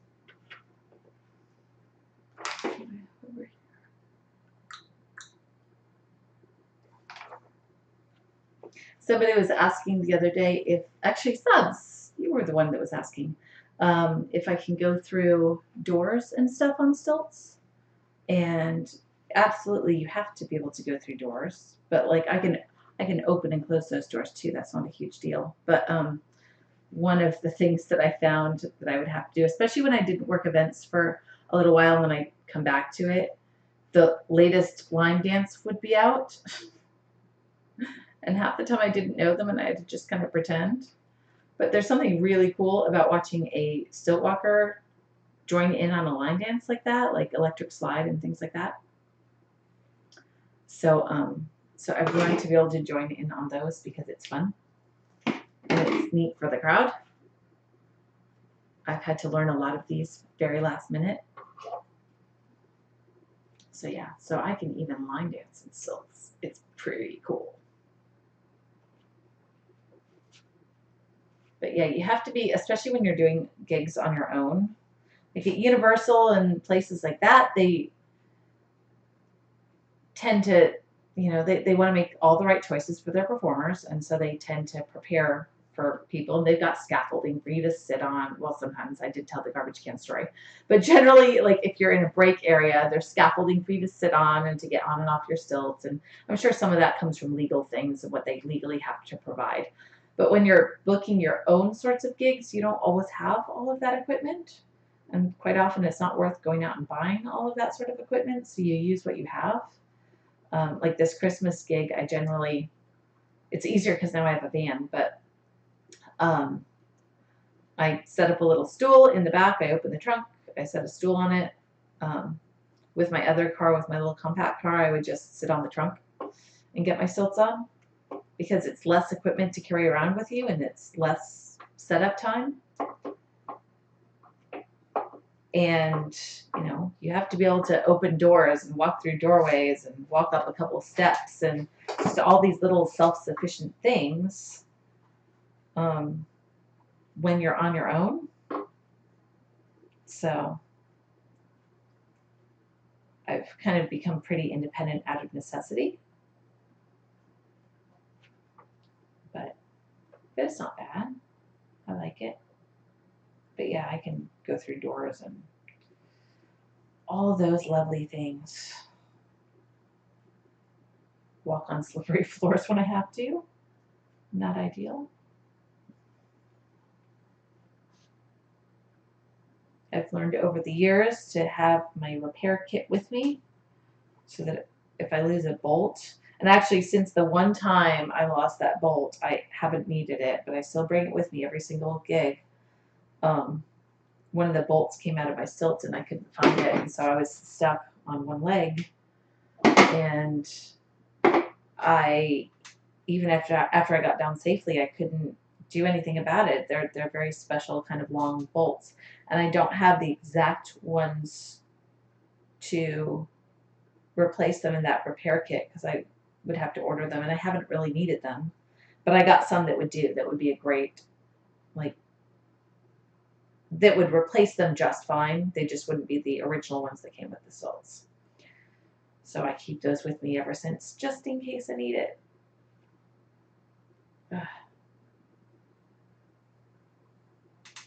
Okay, that's better. I need to wrap more of the messy ones that way because that looks way, way, way better. And the nice thing about this wax cord is I can just tie it off down here and it stays in place so beautifully. At some point maybe I'll do a little dab of glue on them, but it's staying really nicely.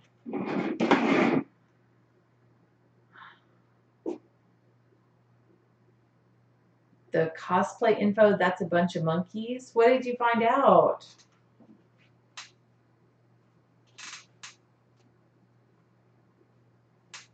I guess I need to relook at the info.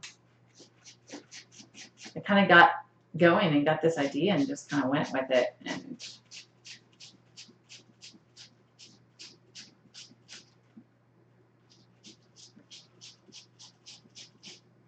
I don't know what that's a. Oh, that's a bunch of monies. Oh, monkeys. Okay, that makes sense. Yes, that is a bunch of. Well, but if you think about it, like it does sound like a bunch of monies, but transporting it's expensive enough. building it, my goodness, I've been trying to do this cheaply. And my mom asked at one point at the fabric store yesterday if I had a budget that I'm working under. I kind of looked at her and said, as cheap as possible, but I'm trying not to think about it too much because, boy, every time I get a new little thing, I mean, just the foam, the polyfoam alone, one container of that, the tall one there was $30. And I still needed another, but I had a leftover bit. But if I bought it full price at the craft store, I would have spent $48 just alone on just the polyfoam. You know, the wig itself was, gosh, and the wig itself was about $20. The corset was $20. I got a cheap corset. There were others that were more expensive, but I kind of went as cheap as I could. You know, it's expensive to build stuff like this. I really respect people who do this constantly, almost like their full-time gig is cosplay stuff. It's amazing how much they spend on this, on cosplay, on creating these beautiful things. So, yeah, they've got I think a $1,500 stipend for traveling for the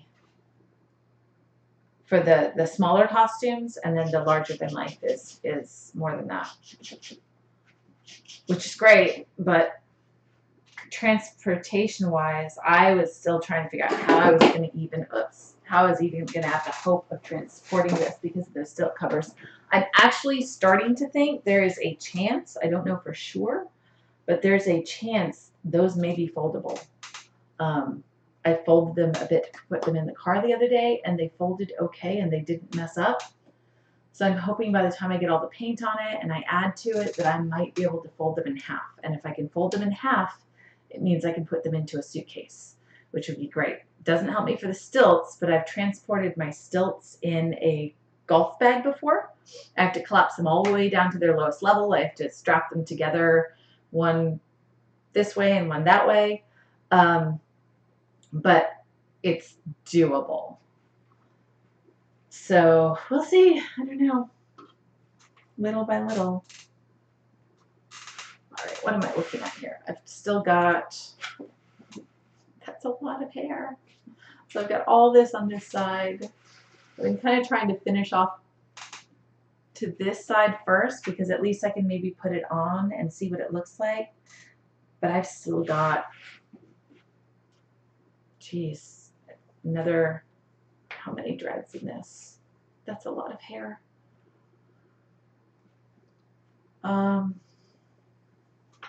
Probably at least 4. I don't know what I'm going to do about all this short stuff here. I don't know if I'm going to try to dread it and risk it sticking up and looking stupid, or I can't really cut it. I guess I could cut it and incorporate it into the crown headpiece, but I need it to stay down. Yeah, because that looks awful. There's a, can you see there? Yeah, okay, so there's like a little bit of fabric around here for the wig cap. So I need to have something hanging down. I don't know. I'm not quite sure yet. I'm just going to keep going. So, yeah, I know I have a month to finish and submit, and it has to be mostly done by the time I submit it. You're allowed to add little bits of extra things to it, but they need to pretty much see the finished costume before you submit. Yeah, that's why I started when I did, and that's why I've been going back and really, really working on this, because I mean, a month is doable, although I've got some really busy weeks coming up, but it's a lot of work, especially if I do that darn yarn work on the corset. I'm going to be up late. Plaster Dragon, I'll just let you know now, during, I don't know, Chosen Family, I may have a wig cap attached to the table, or a wig head. I'm kidding. Mostly kidding. Probably kidding. I'm going to be working on this a lot. Yeah, it's August, September. The submission is sometime around September. Or it's in September. I just don't remember the exact date off the top of my head. I've got to check on it. But yeah, I know, a lot of work to do in a small amount of time. I mean, a month seems like a lot, and a month is totally doable. I can do this in a month. But yeah, it's a lot. I'm starting to get excited though, because it's going to be kind of cool. I've been trying to make better dietary choices because, you know, for a costume like this, I'd like to be a little more comfortable with some of the corsety aspects of it. And boy, if I could just cut out any temptation of food between 6 p.m. and whenever I go to bed, I'd be set. I eat so healthy all day long. Really healthy, nice breakfasts, really good lunch choices. I was at a birthday party yesterday. I did break down and have a hot dog, but then like I didn't even have cake. It's all good. And then people show up for things like Drunken Bread and are eating all this yummy, delicious food, or they decide to make Taco Bell runs at night, and it's delicious. So yeah, I've got to start making better nighttime choices. I can put my miniature coworkers to work. Yes, sure. That'll go over great. Yes. Besides the fact that I'm already annoyed enough with, and I supposedly know what I'm doing, and I still have these dreads that some of them are turning out nice and some of them not so much. And I tend to get into this kind of perfectionist. If I want it done right, I have to do it myself. So yeah.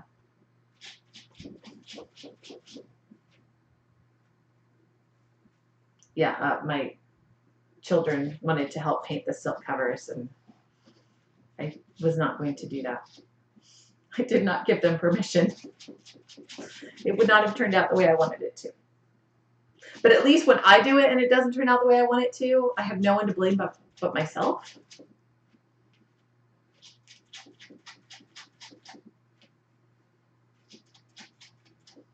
Low carb keto.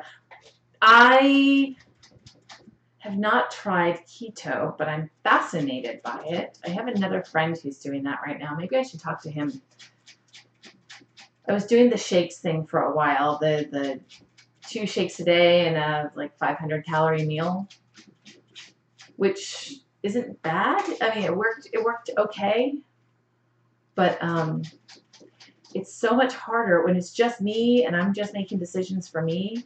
That's one thing, but when all of a sudden you're cooking dinner for other people, or you know, you're in the middle of school days where you've got dance after school and karate after school and all of these sorts of things, and sometimes you have to stop somewhere and get food, it becomes a lot harder. It becomes a lot trickier. So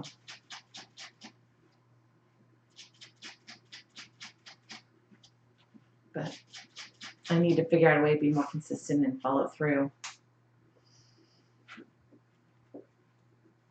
So many people that swear by keto.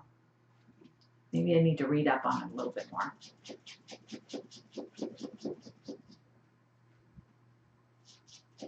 Getting enough calories? Well, because isn't keto the like high fat but low carbs kind of thing? Like I remember my friend who was doing keto that he was pouring, I think it was like coconut oil into his coffee to get the amount of fat that he needed for the morning.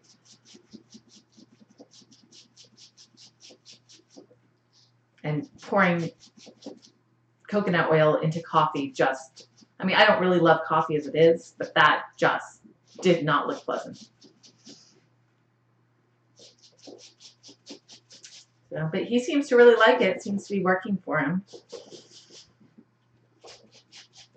But I also wonder too, like I need to check into women and keto because I feel like sometimes women's bodies handle high fat things differently than men's bodies. See how successful keto is for female people.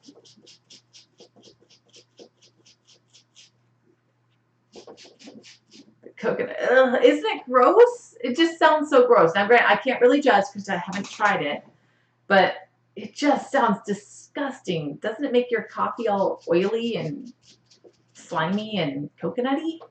Yuck.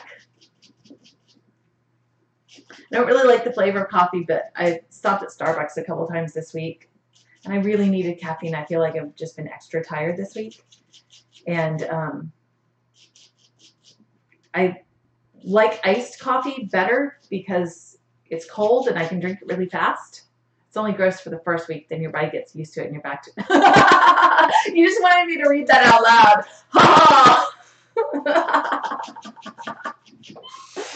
This is going to be a new subs game, I can imagine. He's going to write things to see if he can get me to read them out loud. Oh my gosh. Come on, I would never say the word poop on stream. Oh, wait. I have 2 boy children. Nothing grosses me out.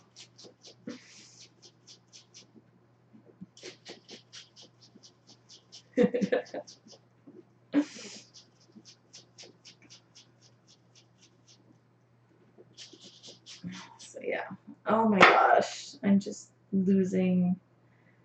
Yeah, I might be going to a pet store today and buying a new bristle brush.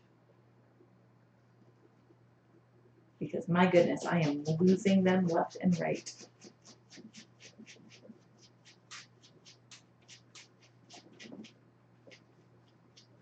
I'll certainly at least need to buy a new one for the pets who have lost their brush. My older cat is not happy about that. 4 months a year of keto. So you've been doing keto for a while then, if you've been, or is it just that the plan is a total of 4 months a year of keto? What I really need to do is I really need to get back to the gym. I have a gym membership and it's a great gym. I mean, it's a pretty big gym in our area. It used to be a Gold's and it's kind of owned by its own people now. But I like their childcare, which is why I go there. I've got a friend that owns a gym and I would love to go to theirs, but they're not big enough to have childcare, and that's kind of the biggest thing for me right now. But this summer I just got away from going there. I was so busy with so many other things and all the streaming work and everything else, and I just haven't been back. I like classes. I want to go back to my body combat class. I used to love that so much. 3rd year. Oh my gosh, that's amazing. Congrats on that. Jeez.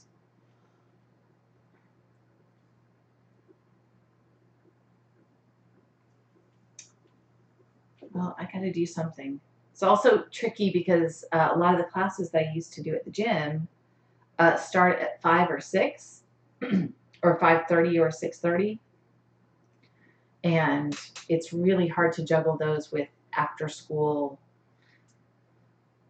kids activities, dance programs and things like that, because all of those things also tend to start at 5 or 6. And there's not quite enough time to drop somebody off, get to the gym, do a class, and then get back. So, and then trying to do one of the 7 o'clock classes means that we almost have to eat out, because by the time I pick them up from their activities with a bedtime at 8 o'clock, it just gets really, really tricky. So, I don't know. I need to write everything down and figure out a schedule that's going to work for this year so I can get back. Oh my gosh, this is the top of the wig. I've got a full strand of red that I'm ready for. Actually, that's probably a good stopping point because that's, yeah, I've been on a while and I should probably go do more responsible things for a little while. Let me at least pull aside the piece that I'm going to do next so that it's ready. Ooh, that's not going to be the very top of the wig, but it'll be second to the top. And it's a full red strand. Yeah, this thing's getting so tangled. I need to just get a regular brush and take a brush to it. It's getting harder and harder to separate these pieces. All right, there's that. Bring a couple more strands in. That way, when I start, I'll already have my piece ready.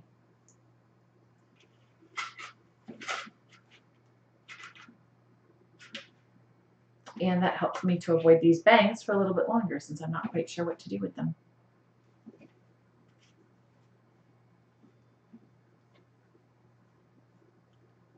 Oh, I love cheese so much. Everyone gets their calories with cheese. That's right. You don't like cheese. I can't even imagine a world where I didn't like cheese.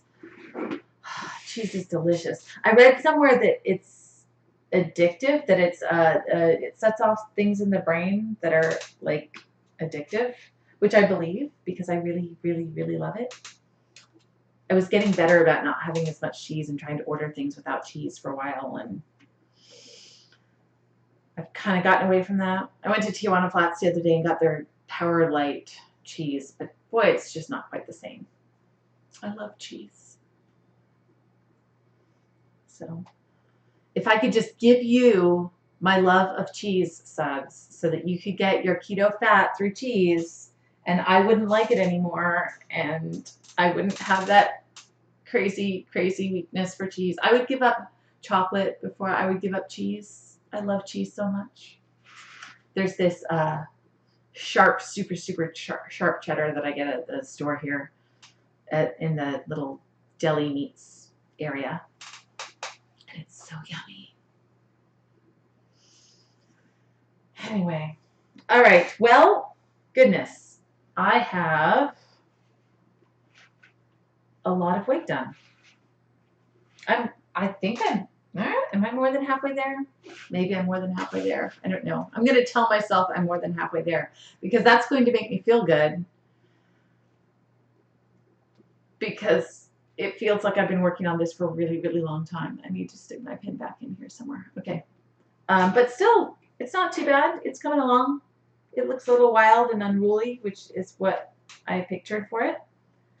I need to wrap some more strands with the cording, so I will do that at some point. Put some brown into there. I think these are going to look really pretty, these little yarn things. If I tie them in, see how that blends. It's got some nice colors to it. I might even be able to add some length to the wig through those because I can have them be just a little bit longer than the actual wig. I might just add some length in because the wig itself was pretty long, but it makes it shorter when you do the dreads. And then a few of these in there. Yeah, that's going to be pretty. Yay! I'm excited. Well, thank you for joining me. I'm actually going to try to stop the stream when I'm trying to stop the stream instead of sitting around for another 2 minutes like the other day. I can master this. I truly can. But yeah, it's been fun. And next time I come back, gosh, I don't even know what I'm going to be doing. I might be working a little bit more on the wig, maybe trying to incorporate that brown. I may be painting some silk covers because that really, really needs to be done too. So we'll see. But I will talk to you later. Take care and have a great day. Oh, and I guess I should say where you can find me. So if you are on Twitch watching and you haven't clicked that little heart that says follow, please do so. That way you get notifications about when I'm going up in Kelly's Corner. If you have found me on YouTube, feel free to go over to twitch.tv and find the Plaster Dragon. You can probably see that somewhere in these comments anyway. And if not, here, hang on. I think I can do this. Twitch. Maybe? Yes. Okay, so you can see it in the comments exactly where to find us. And we have a Discord, which you can also find. And there it is. Thank you very much. Thanks, Subs. And yeah, find us. There's an amazing community of people over on Discord, and we do RPGs, tabletop gaming. We do Dungeons and Dragons. We've got amazing creative people who do all sorts of different things, and it's just a fun group. So feel free to find us there, and I will see you next time. Thanks.